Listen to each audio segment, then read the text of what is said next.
Sinabi ng isang geopolitical analyst na hindi maitatago ng Marcos Jr. administration ang katotohanan na lumalala ang sitwasyon ng ekonomiya ng Pilipinas. Dumarami na rin daw ang mga bilang ng mga Pilipinong walang trabaho. Aniya, ang bagong Pilipinas ni Marcos Jr. ay mas malala pa raw kung ikukumpara sa mga nagdaang administrasyon. Narito ang balita ni Almar Forzuelo.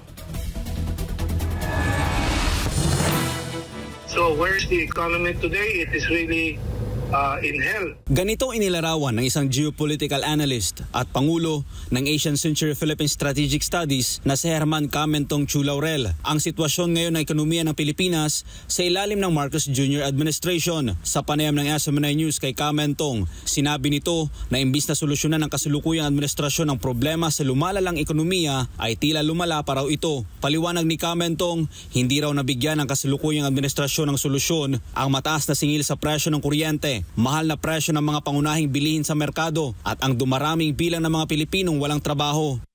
Yes, I think malinaw na malinaw yan. Kaya po dun sa mga survey na lumalabas nga ng SWS na self-rated poverty, pinakamasama, ang kahirapan, level ng kahirapan kumpara dun sa 2003 pa.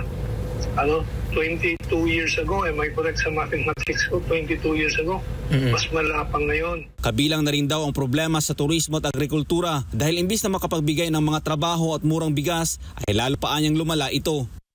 So, ang laki po doon lang sa turismo. Kasi itong 2024, ang Chinese tourist na dumating ay 330,000 lang po. Napakalayo kumpara doon sa 1.9 million noong panahon ni Presidente Duterte 2019. Isang ehemplo lang po yan.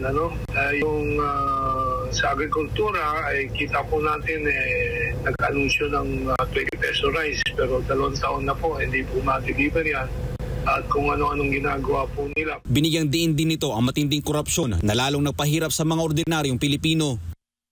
Kasabay po nito, ang dami namang nating kaso na nasinampa ang publiko sa Korte Suprema.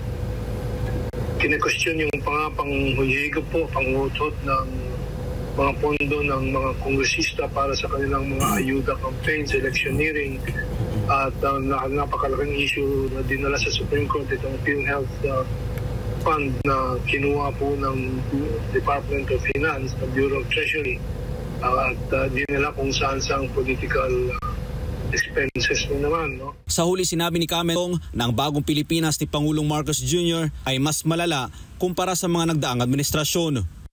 Well, may bagong Pilipinas na mas malala kaysa sa mga mas magandang Pilipinas dati. So nagbago pasaka, hindi pa buti. So ang dami po, mahaba po ang listahan ng mga paglalabag po sa magandang gawain para sa ating ekonomiya itong gobyerno ni BBM. So hindi lang walang ginawa, maraming masama pang ginawa.